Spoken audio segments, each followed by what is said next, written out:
1267. War hung in the air, its scent palpable. The mighty empire of Nilfgaard stood poised, greedily eyeing the northern realms just across the Yaruga. In light of the threat, the realm sovereigns met in summit. They made declarations, pledged fraternal assistance, forged alliances, and then, in good spirits, dispersed. Among them, Meve, Queen of the Twin Realms Lyria and Rivia. Know the name?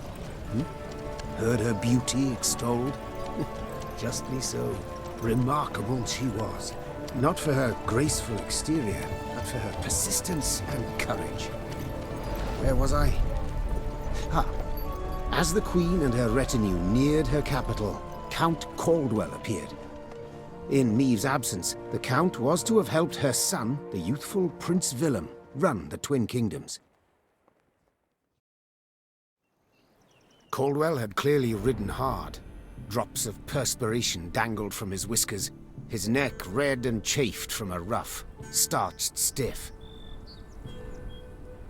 Hail, Your Majesty! Delighted to see you in good health. The summit, it ended fruitfully, I hope?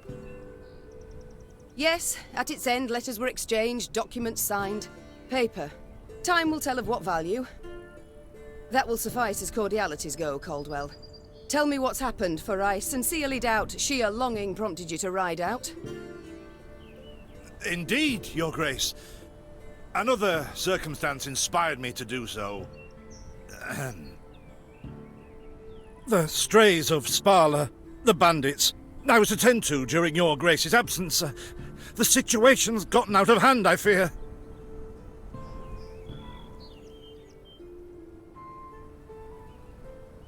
Steady, Caldwell.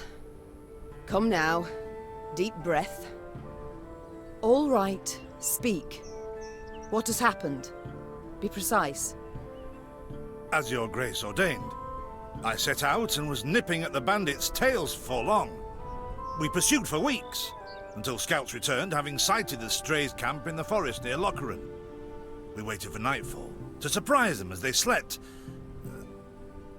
Alas, it proved a ruse. We found the tents empty, straw-stuffed dummies round the fire. Soon, we learned that as we waited for the sunset, the strays had snuck away, rounded our positions and ridden to Hawksburn. I beg your pardon, my lord. The tax collectors. That is where they station. So the gold? All of it?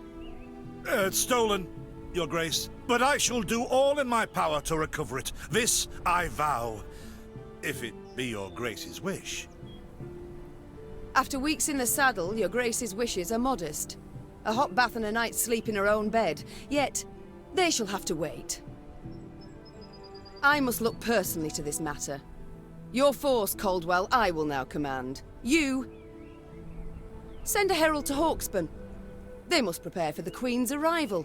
Air the rooms, dust off the porcelain. Make certain they do it. Do you see now, Reynard? I believe I foretold it would be thus. My son wasn't ready in the least to rule an entire country. I confess, Prince Willem has much to learn yet. Yes.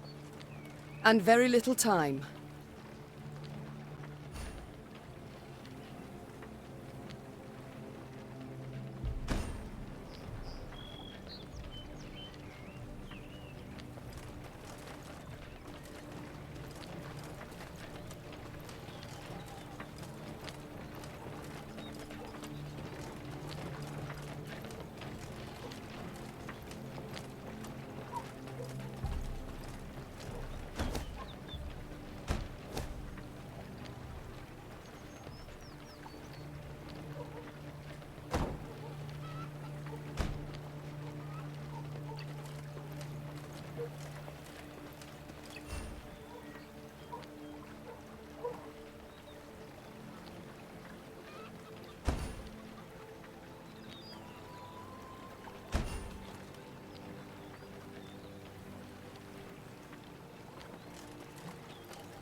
Thought it were bandits riding in.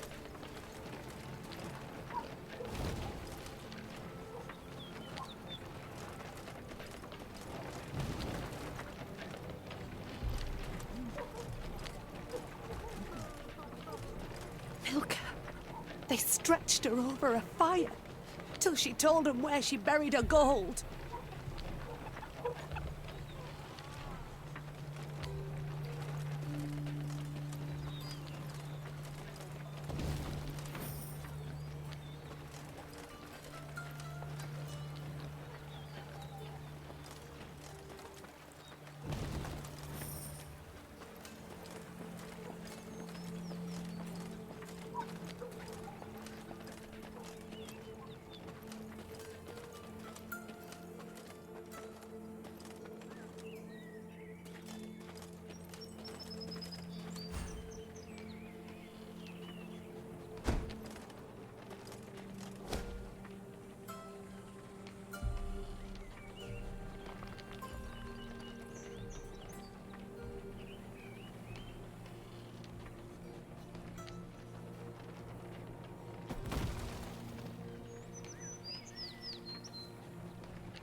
Count Caldwell rode at the column's head, scanning its flanks with a wary eye that, despite his advanced age, proved very sharp indeed. Your Majesty! Bandits! There! At the tree line! The Count's footmen, unaccustomed to escorting their queen, sought to shield her with their bodies and assumed a tight formation to do so. They were promptly knocked aside as Meve charged headlong at the bandits, brandishing her blade and bellowing a ferocious cry. Attack! Charge!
Bigger they are, easier they are to target.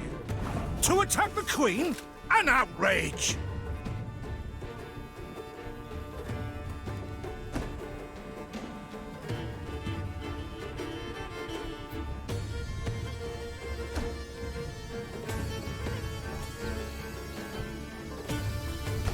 Your Grace, the men await. You must lead to begin the attack.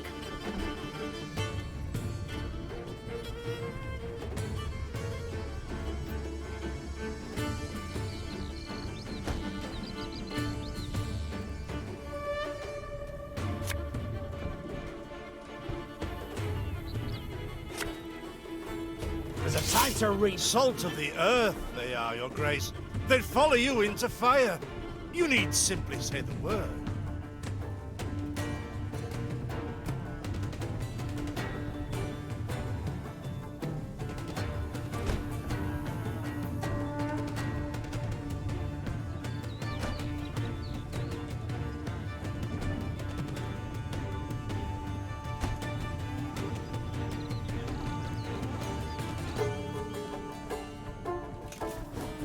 I shall teach you to respect the crown, you dogs!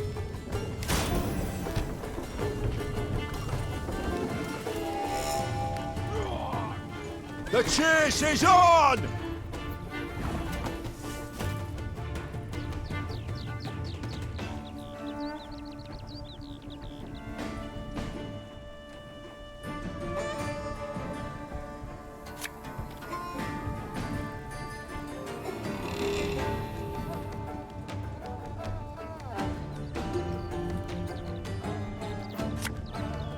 Give me a target.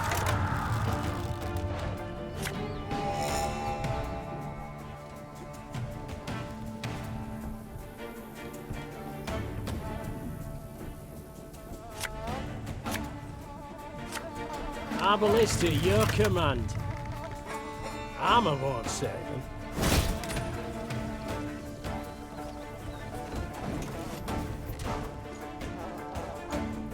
Thing about... Look out! Seek cover! We are bombarded!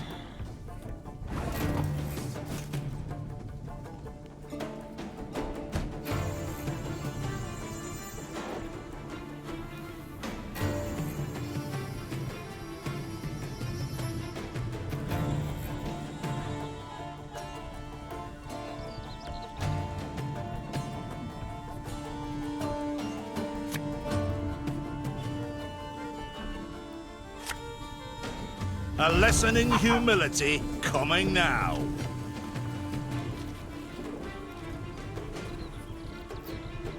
Aye. The strays took tail and run. Yes! Our victory is assured! Sound the horns! May they sing praises of this triumph for ages!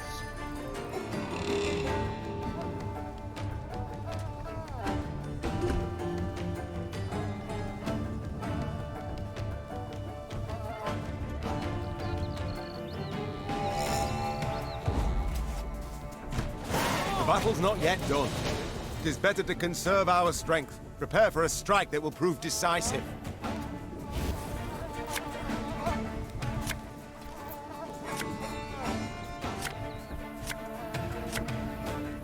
Battle formation! Protect the Queen!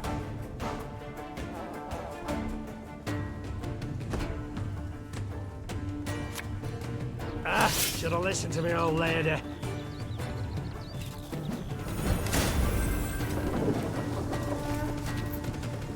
Hey?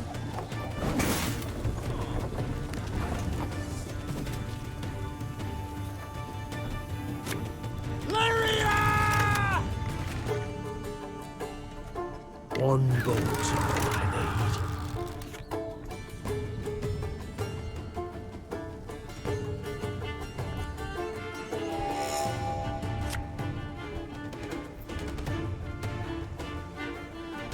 Give me a target.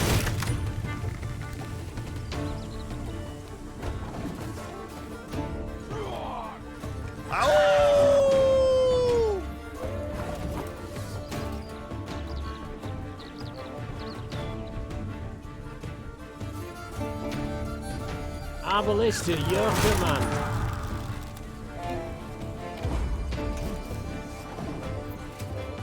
Ever have a storm knock out one of your teeth? I congratulate you on your latest victory, Your Grace. The bandits stood not a chance.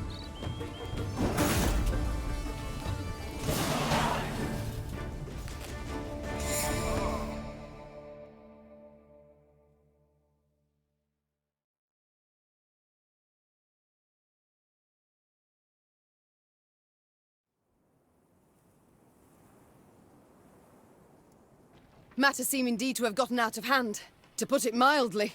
Meve said, arms crossed atop her shining breastplate. They've grown bold.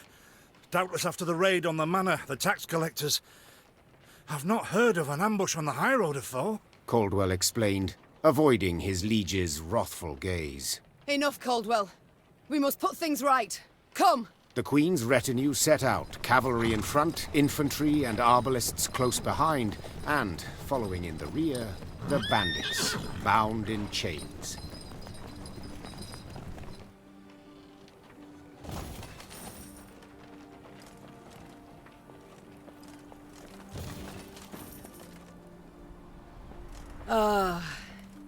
I do adore this prospect.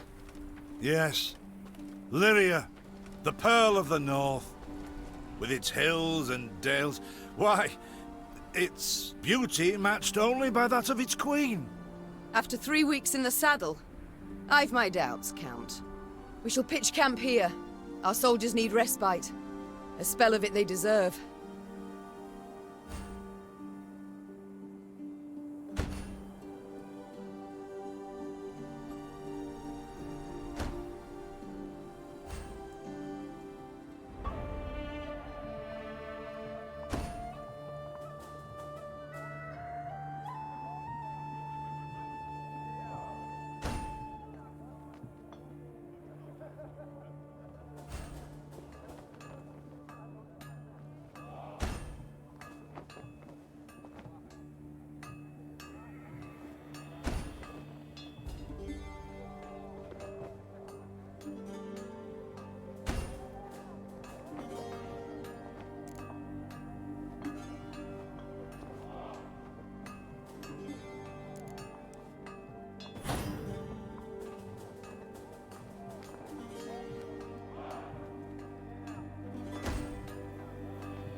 bit of respite, Reynard?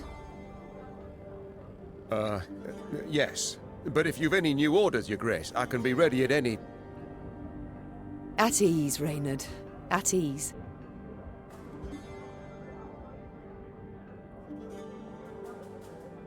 Don't you find it wearisome sitting alone? Wouldn't you prefer another's company? Swapping tales with the innkeep, even? Your concern, I most appreciate, Your Grace. But I prefer silence. Has it always been thus with you? Ever a man apart?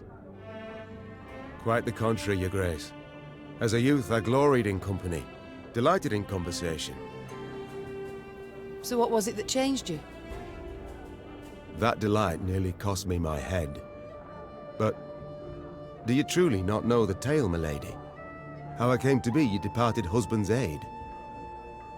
I don't, but would gladly hear it. I had but 20 winters behind me when I enlisted. Yet I was granted the rank of lieutenant from the start, not by merit, but by birth. The respect of veteran officers, both my peers and seniors, that they could not grant. Nor did I deserve it. To earn that respect became my driving aim, and to seem wise beyond my years, I began spouting off about the king's decisions. This maneuver Reginald botched, that he failed to think through, and yet elsewhere he'd blundered like a schoolboy.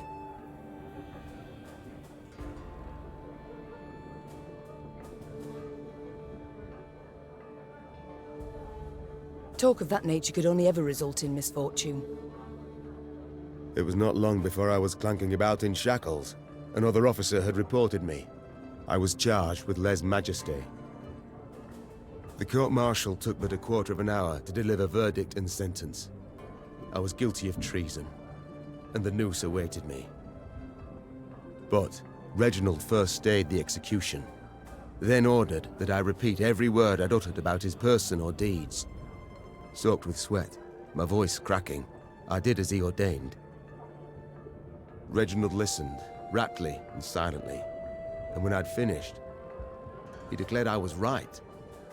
He then appointed me his personal aide. A clever lad like you, I can always use at my side. Indeed. Though hardly sharp himself, wisdom in others Reginald both recognized and heeded. It was then I swore two things. Firstly, never again to wag my tongue like a fool.